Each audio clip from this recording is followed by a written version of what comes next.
এতে কোনো ডাউট নাই, নেতাকে মানতেই হবে, কিন্তু অন্যায় অবিচার এগুলো মেনে নেওয়া যাবে না, ভুল আদেশ মেনে নেওয়া যাবে, দেশের ক্ষতি করা যাবে না। সবার আগে দেশ, সবার উপরে দেশ। ওয়ালটন এখন দেশের সীমানা পেরিয়ে পৌঁছে গিয়েছে 50টিরও বেশি দেশে। ওয়ালটন, ঘরে ঘরে বিশ্বজুড়ে। এছাড়া দ্বিতীয় কোনো কথা হতে পারে না। আপনি ব্যবসা করবেন ভালো কথা, কিন্তু দেশের স্বার্থ রক্ষা করে ব্যবসা করবেন। আপনি চাকরি করছেন, দেশের স্বার্থ বিক্রি করে দিয়ে চাকরি করতে পারবেন না, এটা হতে পারে না। এই দেশের গণতন্ত্রের, গণপ্রজাতন্ত্রী বাংলাদেশের কর্মকর্তা কর্মচারী যারা আছেন, জনগণের ট্যাক্সের পয়সায় বেতন পান।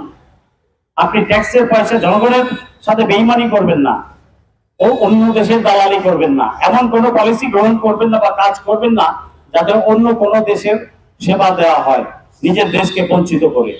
এটা কখনোই হওয়া যাবে না। জুলাই স্পিরিটকে আমাদের ধারণ করতে হবে। এই শহীদদের রক্তের সাথে বেইমানি করা যাবে না। 30,000 আহত পঙ্গু যোদ্ধাদের সাথে বেইমানি করা যাবে না। যারাই বেইমানি করবে, জুলাই স্পিরিটকে যারাই অবমাননা করবে, যেখানে জুলাই যোদ্ধাদেরকে যারা অবমাননা করবে তাদেরকে প্রতিহত করা হবে। আমরা ছাত্র জনতা, সাধারণ আমজনতা সবাই মিলে এদেরকে প্রতিহত করব।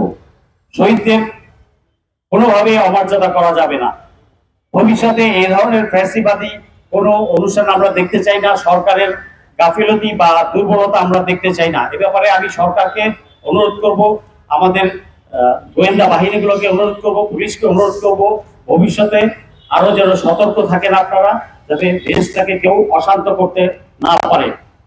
ভারতের সেবাদাসদেরকে নজরে রাখুন, জুলাই স্পিরিট ধারণ করুন। সকলের মধ্যে জুলাই স্পিরিট ধারণ করতে হবে। আপনারা এখনো করতে পারছেন না, লেসপেন্সাররা বুঝতে পারছেন না, কারণ মাঠে ছিলেন না। আমি মাঠে ছিলাম, আমি দেখেছি, আমি নিজেও গুলির সামনে গিয়েছি, আমি রক্ত দিয়েছি, আমি বুঝি সেই ভয়াল দিনগুলা কিভাবে ছাত্র জনতা স্বাধীনতা ছিনিয়ে আনছে, কত রক্তের বিনিময়ে তা এসেছে, কত লাশ পুরাইছে, কত লাশ গায়েব করে দিয়েছে। অতএব সেই জিনিসটা ধারণ করার, বোঝার চেষ্টা করুন। সবাই জুলাই স্পিরিটটা ধারণ করুন। আর আমি জুলাই যোদ্ধাদের